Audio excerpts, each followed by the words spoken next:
Good. How's it going? It's going, man. I appreciate your Good. time. Dude, I appreciate you having me. Sorry it took me a moment here to get set up. No, not even nothing. I have my dad shirt on today. Nice. All right. I heard your song, and I love it. And one of the quotes that you had mentioned in some of other press you've done is it brings you back to the Power Rangers movie. Oh yeah. Remember? Like that's exactly what it reminds me of. Mm-hmm. And I mean the whole soundtrack, that was a fucking awesome soundtrack. I mean, It was. I was a kid, I just went out and bought it, and there's so many great Free Ride was on there, Mm-hmm. by Hartman, and Devo had a song, Are You Ready? Remember that? Yep. So It's funny, man. Yeah, that song, I know it was out before then, but it's funny because when I hear that movie, I mean, that's like 9 years later after it came out, and it's on that movie. But so many people say the same thing, though. It's like, dude, that movie is what takes me to that song. So it's funny how a song catches like a second wind almost after like it originally was released. yeah. Oh, yeah. You also did it really, the way you did the song was amazing too. It really has a M83 vibe to it. Yep, you get it, man. That's what I'm trying to like have people. I'm into M83 and Time Cop 1983 and the Midnight and all that stuff. So it's like that whole synthwave thing. And I did not expect the song to. I didn't know how the song would translate. So when I did it, I was kind of putting my own spin, but I wanted to keep it super relevant to the original. It was really just to pay respects, honestly, to the original, but kind of put my own flair on it. And I didn't realize the response was going to be as honestly as well as it's been received. So I'm really grateful for that. Who is the other? You said the Midnight. Who are some other? So there's Time Cop 1983. LeBrock is those guys are cool. I'm on the same agency as them, and they're from the UK, I believe. Gunship is another one. Wolf Club is another one. And it's all like one or two, individuals that just have these synthwave projects. It's either one person or two person, and they always do a lot of collaboration with one another, or they bring others on tours with them, so the shows kind of have featured artists and stuff. It's really cool how this genre is so different. I'm in a rock and metal band, and this is like a whole different personality of genre, whole different thing. Fucking love it. All right, so Thank you. In my opinion, that song Midnight City by M83, when I do a radio show, and so every time before we do a show, everyone's trying to get their shit together before we go on air, and and I play this, and I always tell the same. Anytime the song comes on in the playlist, I always tell the same story about how he created that song by himself, with trying to capture the sound of what he envisioned Southern California, Los Angeles to sound like. And I don't know, just something about that. There's so many different elements of that song that make it so beautiful, especially the saxophone at the end. Gotta have the sax. God, like how it ends is like, man, I just want to do coke and drive on the 101 and listen to that song with the windows down, with it being 50 degrees outside and being cold. You know what I mean? Very irresponsible, but that's what it makes me want to do. In the most responsible way, have the best party ever. Yep. So, dude, that's that thing, man. It's so feel good. I just want feel good shit, man. I want that sun, like you said, that I mean, dude, I got two originals that are going to be coming out soon, and I describe things differently, but it's that same thing. One of them was my favorite time in LA, and and just the sunset, literally on the boulevard, you watch it down. It's just like, Yes. these are literally the lyrics. I'm painting the image for the listener of that most amazing feeling. And I spent a lot of time in Cali, but I never wanted to live there because I feel like I would have to work 3 times as hard to enjoy the lifestyle that I like to enjoy when I go there. So Yeah. But I love Runyon Canyon and Venice and all of those spots. And, I'm a bit of a tourist when I go there, but I love to hike as much as possible. And when you just overlook the city, there's something about, for me, Runyon Canyon, when I'm up there and I just see the city and the sun's going down, man, it's like, it warms my heart. There's like this fulfillment, this feeling of like, I can do anything, like this invincible feeling at that moment. I don't know. It's a Yes. weird For thing. some reason, that area,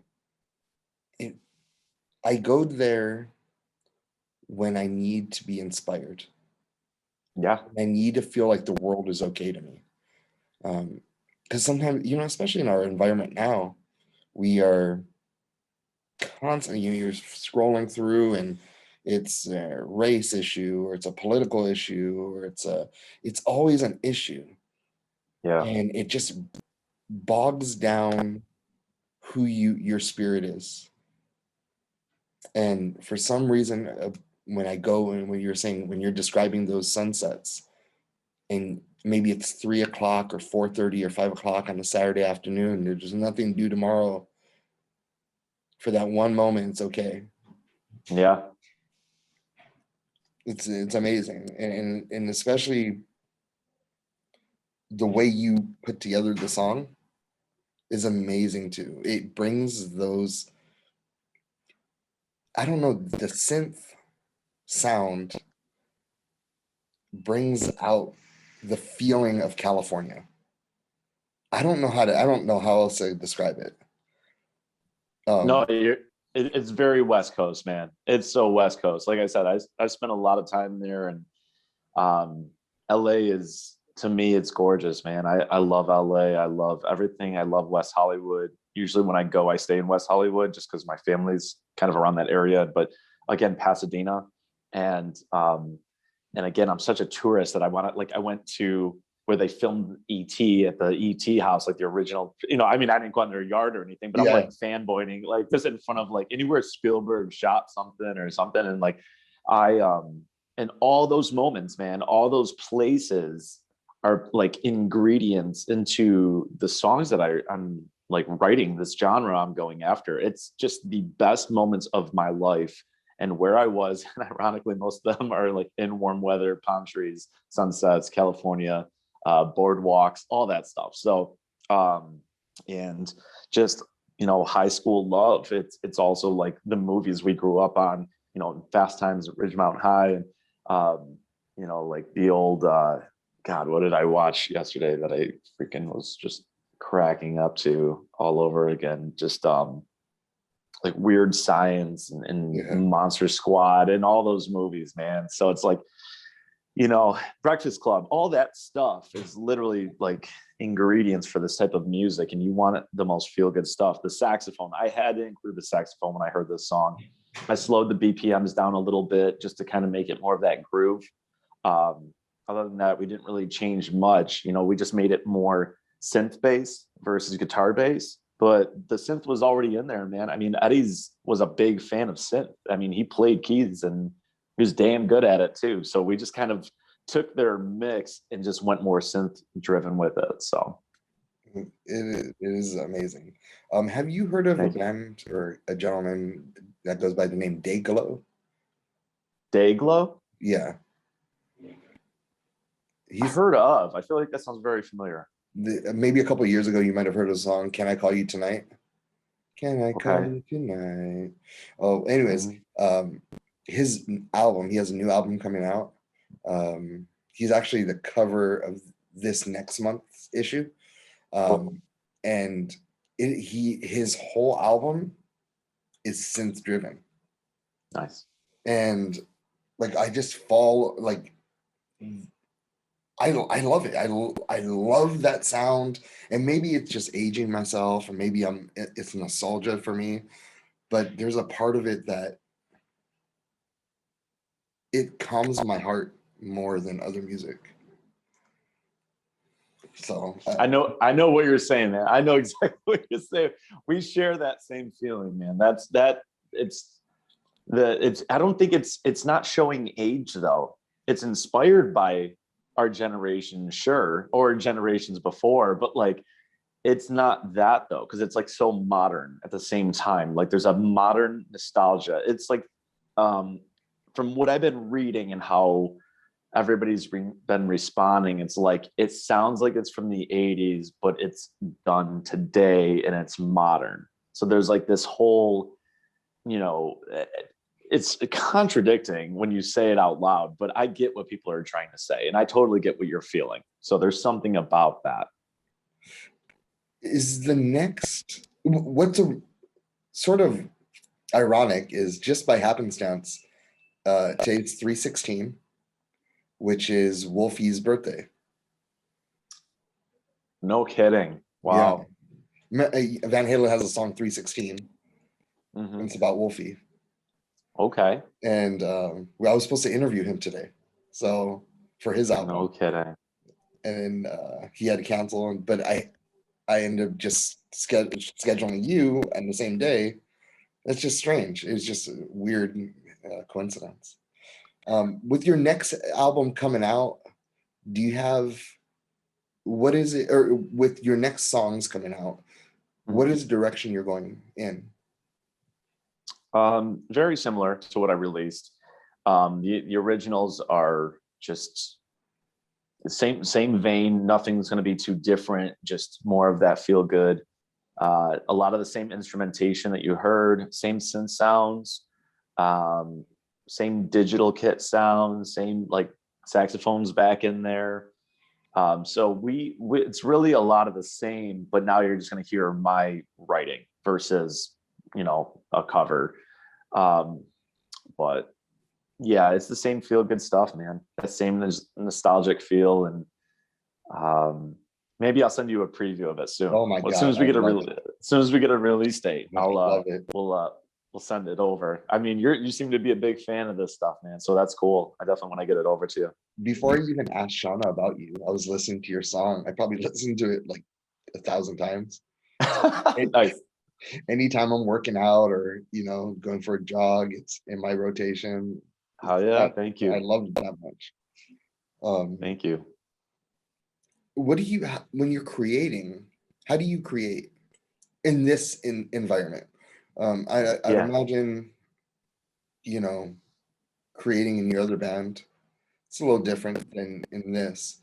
How do you create? Do you sit down by yourself, you know, and just mess around with the keyboard? How do you do it? A little bit of both. So I will grab my acoustic guitar sometimes and I'll just write like a chorus hook. And I feel that a good hook will sit over different genres. You know what I'm saying? Like a good song is just kind of a good song, no matter what genre you throw it in. Mm-hmm. And so I try to write something really well put together that way. A lot of the times it's just going in the studio and we get a kit mapped out, you know, of the sounds we want, the kick drum we want, the toms and everything, the snare. And we will just kind of set a tempo, you know, like whatever we want it to be. And then do we want something more downbeat? Do we want upbeat? Do we want, you know, then we kind of set the mood for it. And then we just write based on emotion of what it is. And it just kind of gets layered. I mean, because it's all digital, it's such a in front of the screen process. There's no bands, everybody getting together at a practice space, hashing ideas out. It's really just like in here and regurgitating it on a screen and just building layers. And then just writing lyrics. I mean, not the song that I've, you know, coming out, the first single, but there's another single I'm going in the studio next week to track all the final vocals for it. And it came to me when I was leaving the studio and I'm driving home. Now, don't text and drive, kids, but I'm sitting there like real quick. And this idea came out and I'm like, you know, jotting it down real quick. And the lyrics are literally, and copyright, but so as the sun sets on the boulevard, pool hopping in the neighbor's yard, we'll drive fast in the stolen car. I swear to God, I won't break your heart. It's very simple, but it was like those elements of like my first love and pool hopping and getting in trouble and running from the cops and sunset. And it's like, I'm trying to paint this picture of just like running away and not having a care in the world with the one person you love. And it's like, so that's kind of what that song's about. So that's fucking awesome. That's fucking awesome. And that's like releases ahead. I can't even believe I just did that, but whatever. Sean will just yell at me later, but whatever. You blow it. I get so excited that I am horrible at holding in like secrets and like labels, and like everybody's always just like, God, you need to wait. You need to shut your mouth. I'm like, I can't help it. I just love it so much. Well, you just love it, dude. When you love something, you can't help but talk about it. You know what I mean? I can't. Yeah. And it's better than you being a robot, because there's many people I interview, and then all they do is like, oh my God, metal guys are the worst. Oh yeah.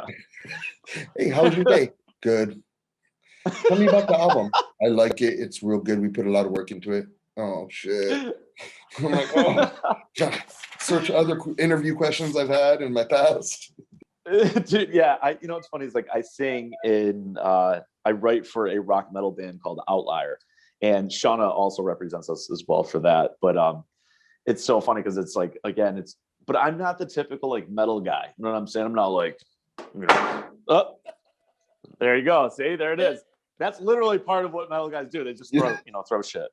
But I'm just like, no, like I gotta be mean all the time. Like, yeah, I'm not gonna lie. Like, it's like Outlier, I get all my frustrations out, all my like this, like the aggression, but it fits the attitude of the music. But I need balance in my life though, because I'm literally yin and yang right in here. So then Arena is all, it's funny naming it Arena is like my real last name, but it's like the other, like the embodiment of like what I love and the warmth and everything, like the other half of me. So I'm like, devil and angel just like sitting on my shoulders with these projects. But yeah, man, I don't know. I don't need that. I love talking. You know what I'm saying? It doesn't matter. My music has a message. Both projects like have, I think some good messages, and anybody who wants to talk about it, I want to keep that convo going. Sometimes I don't know when to shut up, kind of like this moment now. So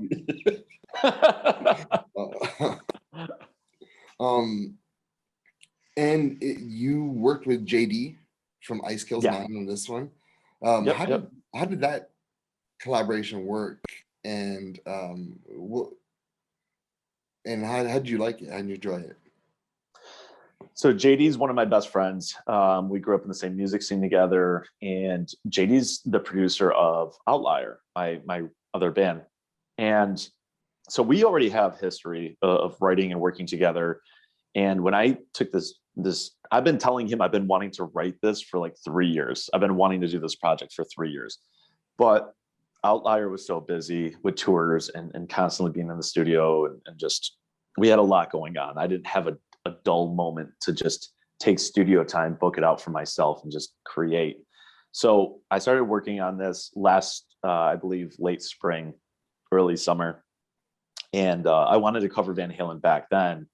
And of course, and then Eddie passes, and I'm like, of course, this is like, as we're like midway through with this, I'm like, oh God, that's horrible. And we had like a little bit of a pause on production because we were both pretty struck by that, like many other musicians. And it was, and then I kind of the passing of Eddie really reworked my idea of covering Dreams. I wanted to make it more of a tribute versus a cover. And that's why I threw the quote in there that Sammy had about Eddie, because I wanted people that were Van Halen fans to really, like, I wanted there to be a special message and love geared towards Eddie. It wasn't, I mean, I don't know many people that are putting quotes in their music, you know what I'm saying? Like I bands used to do it in the mid 2000s. I heard a couple like old metal bands that used to do it all the time, but I wanted a full interview quote of Sammy expressing his love for Eddie and the writing process of what that was like. And it's funny because me and JD kind of have this same love for one another, and he's the guitar player, I was the vocalist, and all this stuff. But JD just got it. He got what I was going for. And he's so freaking talented. He's a prodigy. He can play any instrument. He's so talented. And he was on the same page. And I was like, I want to do Van Halen. And he goes, oh yeah, what song? And I go, Dreams. He goes, I knew you were going to say that. That's my favorite song too. So it came together really fast, and the vocals were definitely a workout. Sammy Hagar is one hell of a vocalist. I mean, he's unbelievable, honestly. And it was quite a workout to do that and get through it. But, you know, we did it, and I'm grateful for JD pushing me and getting the best out of me. And it's funny, a quick fun fact is that the last time JD was featured in Guitar World, he was Eddie Van Halen was on the cover of that issue. So it's so funny because, like you were saying about Wolfie, and you were supposed to do him, and then you know, now I'm on here, and it's like there's always like these little crossings in certain ways, this little bit of magic on things, you know, like you said, coincidence or whatever. So yeah. I just saw it 316, and I remembered that we had to cancel it because I'm a wrestling fan, so I went on social media and it was like 316 day Stone Cold. And I was like, fucking Eddie, it's Wolfie's birthday. Yeah, shit. That's crazy. That's wild. Yeah. It's nuts. I really, really enjoy your artwork, and I can't wait to see more of it. Thank you. This year with there's so much great art. The COVID, you know, lockdown was fairly bad. You know, it hurt a lot of business, but so much great art's come from it. Yeah. So many great people who have, especially you in this, that I'm just chomping at the bit for more music. And I haven't felt like this since I was a little boy. Like I remember driving or riding my bike, you know, 7 miles to a record store, to the only record store that you're allowed to listen to music before you buy it, to discover something new. And I want to say thank you, man. I appreciate that. I appreciate your art, and I appreciate what your contributions are to the music community, man. Dude, that means a lot to me, honestly. And I thank you. I think I love any sort of show, podcast, interview. I appreciate, you know, everybody doing this type of stuff and what you do, because this is what keeps music alive. Honestly, this is a huge contribution. This is how people get to really dive into the artist's mind and get to understand them on a more of a human level. And I know with my fans, and my fans know me for being very interactive, so I appreciate these outlets a lot. You know, there's some artists that like the whole fake it till you make it, and like the whole that facade of things, and I'm flawed and human as fuck. So like, you know, like if you want to dive into this crazy shit, I'll let you know a crazy world of it. And so I appreciate the platform, and I appreciate you liking the music too, genuinely. That it means even more to me too. So thank you. What do you use, if you don't mind me asking, for the synth? What kind of instruments are you using? Oh, so they're all plugins. Oh, they're just plugins? Yeah, I'm not gonna lie. I mean, we have a MIDI board set up at the station, so like we can change the synth to whatever we want, you know. Right now, we just started dabbling with a program called Nexus, Nexus, I believe it is. Mm-hmm. So we just started dabbling with that. But yeah, we have a giant MIDI board, 88 key, I believe, and we just can make any synth we want out of it. You know, whatever each program plugin offers. That's fucking awesome. Yeah. Well, dude, is there anything else that you would like people to know about Arena? Anything I'd like to, I mean, I'm going to keep creating feel good shit, man. That's it. I just want people to feel good, and I want them to remember the best moments of their lives. And I hope this music can just take them on a journey, honestly, some great times. That's it. Well, when you come out with I'm not sure if you're ever going to come out with the album for Arena, mm-hmm. But if you do, I would love to support it. I would love to listen to it, and I would love to talk to you about every fucking song on it. Dude, we'll do it, man. We'll do it. Every single jam. That's because that's what I did with Dayglow, and mm-hmm. I got to hear every single nuance to his creative process, and it's amazing. you got to like grow with him almost. It's cool. You get to like be with an artist as they develop. I think that's pretty special. That's something. Yeah, and he's a special cat too, and you're special too, man. Thank you. I enjoyed our time today, and good luck with everything. I appreciate you. Thank you. I appreciate you, man. You have a great day. You too, buddy. We'll have a good All right, one. man. I'll tag you Thanks, online you with the article in the magazine. If you want me to send you a copy as well, I will. Absolutely. I would love it, man. I would love it. All right, my man. Have a good one. Thanks, buddy. You too. See ya. Bye-bye.